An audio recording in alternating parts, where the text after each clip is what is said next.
ესენი არიან თაღლითები, ვინც ეს ჩაიდინეს, ვინც გაანადგურეს ოპოზიციური მუხტი და ჩვენ სანამ მათ ციხეში გმირებად გვიზიან ჩათლახები სინამდვილეში, მანამდე არაფერი არ გამოვა. ჩვენ თავის სახელიდან დავარქვათ ყველაფერს. ჩათლახებს უნდა დაერქვას ჩათლახები. ხალხი რომელმაც დედაუტირა ოპოზიციურ მუხტს, რომელმაც ეს სიტუაცია არ არსებობდა თქვენ ამბობთ, აგერ 300 დღე პროტესტი გრძელდება და არ არსებობდა. თქვენ ეხლა არა კაცო 300 დღის განმავლობაში ქუჩაში გალიეს ოპოზიციური მუხტი თორე როგორ არსებობდა ერთი წელი. მოდი სახედო გვარებით თქვენ მაშინ ვილაპარაკოთ. აი ციხეში ვინ ძიან? ციხეში რადიკაცია არა, ის კაცია პოლიტიკოსი ძახნა აქტივისტებს არ სახედო გვარებით ქვია. ნიკა გვარამია.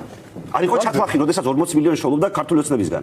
არ იყო ჩათლახი და ფული საიდან მოიტანაო რომ არავინ არ ამბობს. მასთან ერთად ვინც მისი პარტიიდან ჩაჯდნენ, რომლებმაც არც კი კითხვა დასვეს ბიძინა როგორ აფინანსებდა თურმე საქართველოს ბანკის მეშვეობით ოპოზიციას. ეგენი არ არიან ჩათლახები? ის ხალხი რომელიც აი ლელოს კამაგა. ნიკა მელიას გულისხმობთ, ზურა ჯაფარიძეს, ვინც ფულის საიდანო ვერ ხსნის, რომელიც ძალით ჩაჯდა ციხეში რომ 4-ში გარეთ არ ყოფილიყო. მუხტი განლია მაგ ხალხმა. არა კაცო, მაგ ხალხის ქმედებებმა. ამას დამატე მედიები.